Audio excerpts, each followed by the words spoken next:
Okay guys, so I didn't film much of taking apart the good engine, but it was basically the same as this grey engine.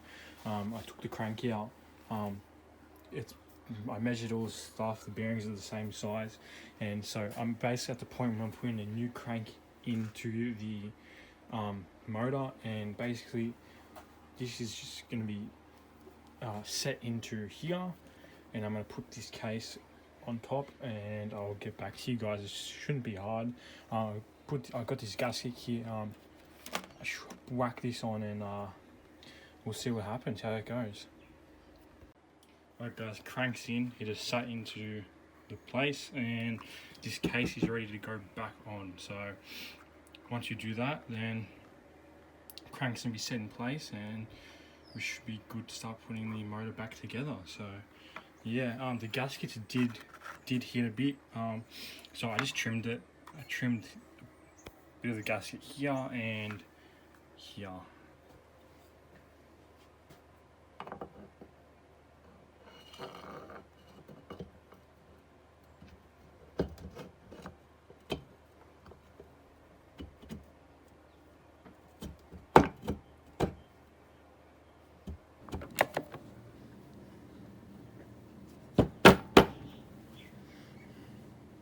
Alright, so the cases are just bolted back together with some bolts, and it's pretty simple. Just tighten them up, just put them back where you took them out.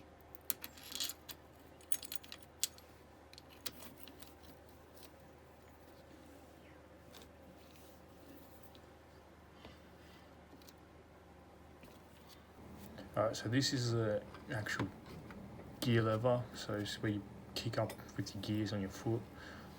Just gets hammered in and that dowel just lines up. See there, just lined up with that dowel in the case, and it goes in. So basically it just lines up with those little indents, and that's how you shift. It's there, and then this goes on. There's two dots to line up. Those little indents, they just sit on there and line up. Okay, so this is like an idler gear, and that just goes on with some screws. I think it's 3 screws that just go in there. It's pretty simple. Alright, get them on.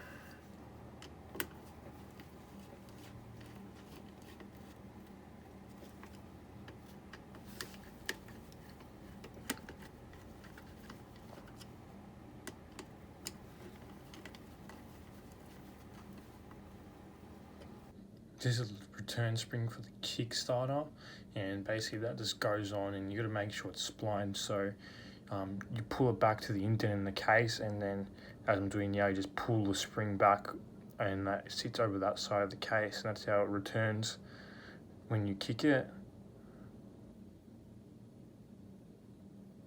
And just tap it in, and also there's a little circlip that sits in.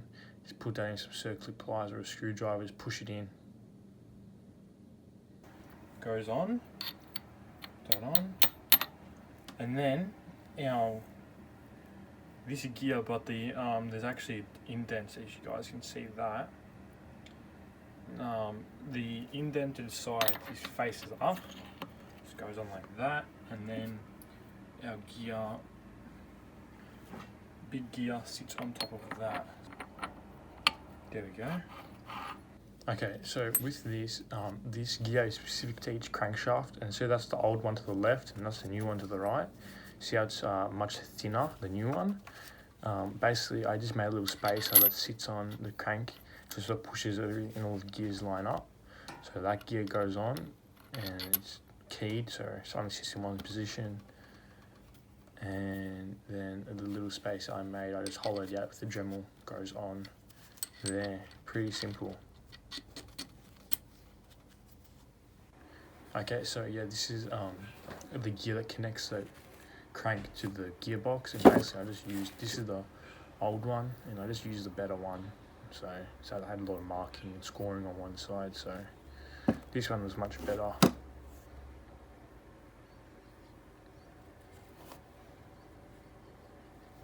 Yeah, so that's just going on now. It's insert by splines, tap it on with a hammer, rubber mallet, sorry. And then the little circlip goes on to hold it on. Okay, so the clutch just goes on and that lines up with that gear. Just give it taps, make sure it's on. Then it's a little spacer. The spacer goes on. Well, not a spacer, it's like a little clip, a pin, sorry. That the tabs bend up when you put the actual knot on. So that's the spacer. And then here's the actual knot. And it's a special kind of one, so you actually, the way to tighten it is actually you need a, if you have a special tool, yes, you can use that, a special socket. But the way I did it was, I'll show you now, you lock the shaft, put a screwdriver in there, you can't move it, and you get a screwdriver and a hammer and you go to town, which is exactly what I did. Make sure you get that tight as possible. And spin like that, and then you just bend those tabs up so it can't back out. Gasket goes on for the clutch, and then those 4 screws just get put in. So 4 screws just get put in easy, just like that. Tighten them up. Make sure you hold the clutch when you tighten them, or you can lock it again with a screwdriver. Jam the gears. Okay, yeah, little spring goes in, and this little pin, and this is so you can engage the clutch and disengage it. Oh yeah, that's a little oil filter, filter. And now this, make sure you put this pin in when you put the cases on. This is so you can actually engage the clutch as well. Gasket goes on, make sure you clean the surfaces on both sides with some degreaser and a scraper. And then just line everything up. Make sure it's all lined up and just whack it with a mallet. There we go, just hammer it on. And the dowels should line up. And then you can bolt it all up. And I just time lapse this bit because it was a while, but I basically just tightened it all down.